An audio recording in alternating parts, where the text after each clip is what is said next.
So first is to appreciate all the officers who are seated here on behalf of the rest of your colleagues from across the length and breadth of the country, because you continue to do and perform a very significant role for the administration of President William Ruto.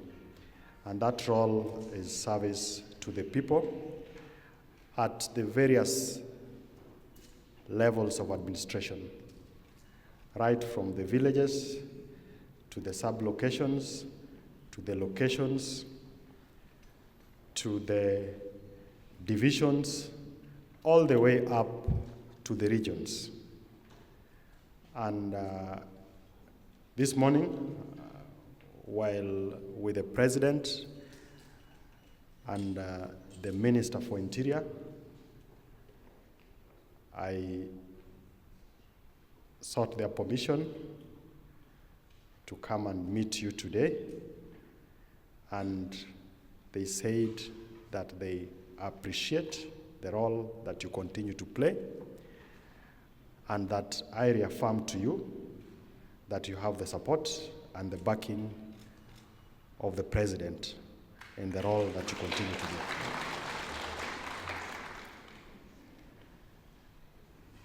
Now, part of the reason why I'm here today and with the regional security team and also with the leadership from this county is that we have had a series of actions that have raised the temperatures in the country, but more so in this region. And in the process, we've had loss of lives, we've had destruction of property, and this has largely been perpetrated by criminal elements who have taken advantage of the situation. Of course, it has not been helped, or the situation has been made worse by pronouncements from various leaders. And we are at a point where we need to ask ourselves the very difficult questions, whether that is the way we want to continue as a country or not. And if you're a country that is democratic, that abides by the rule of law, then we must be able to bring back sanity and insist that we follow the law.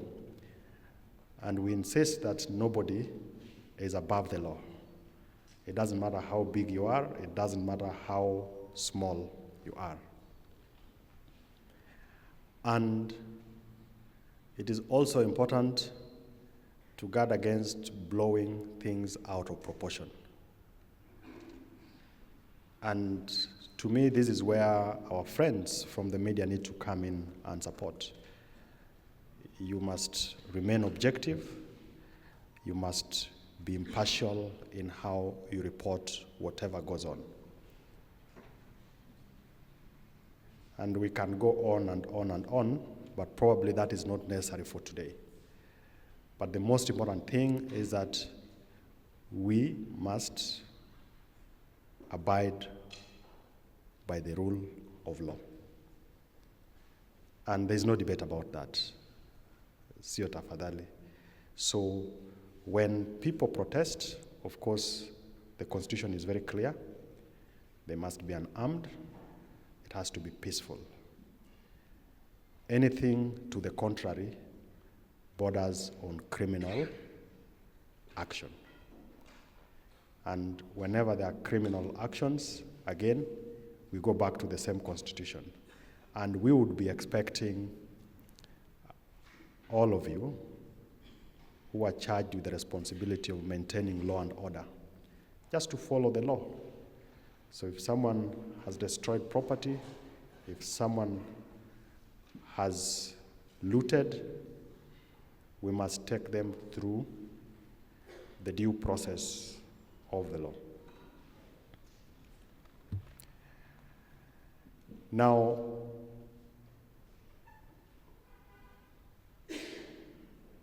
as administrators and as security officers, you are the first point of contact that the government has with the people. And how you carry yourself basically reflects on the government. And because you are professionals, you are well trained, at all times we must endeavor to carry our responsibilities with the diligence, with responsibility, so that we continue to discharge the services that the citizens expect of us. Yesterday, I did give a breakdown on what the effect of the demonstrations have been, and I think it will not help to start to regurgitate those numbers. But the point is that as the security agencies, we have taken the greatest hit in terms of casualties, in terms of injuries to officers, and it is something that we cannot allow to continue.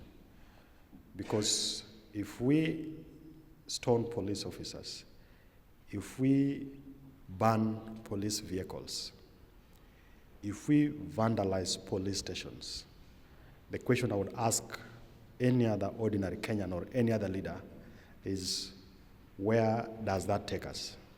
Because naturally, if there's a problem, the first point of call will be a police station, will be a chief's camp, so that you are sorted out. Now, if we allow ourselves to denigrate those institutions, to make it difficult for these hardworking professional Kenyans to discharge their responsibilities, I think for me that is where we draw the line. And I would want to make a special appeal to our leaders that we need to be mindful, so that if you are going to demonstrate, or if you are going to ask Kenyans to go out and demonstrate, let's follow the law. It has to be peaceful. The police must be notified.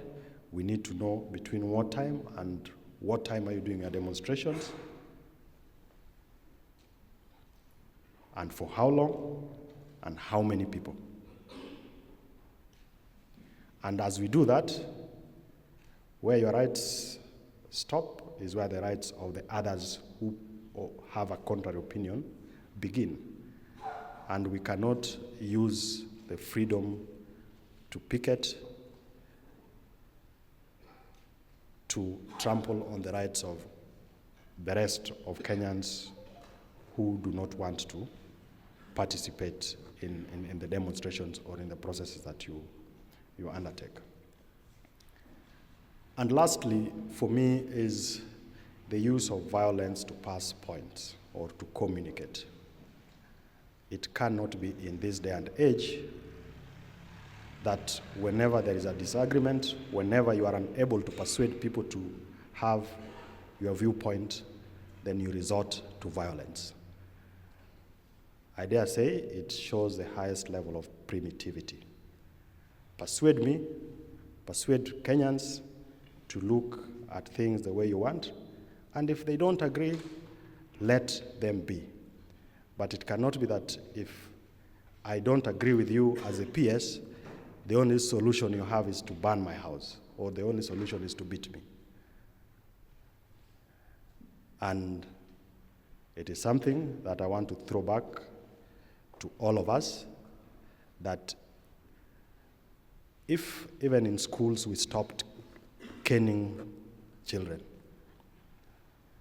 how dare you beat a grown-up simply because he does not agree with your viewpoint? It's the highest level of primitivity, and we must get away from it. Thank you.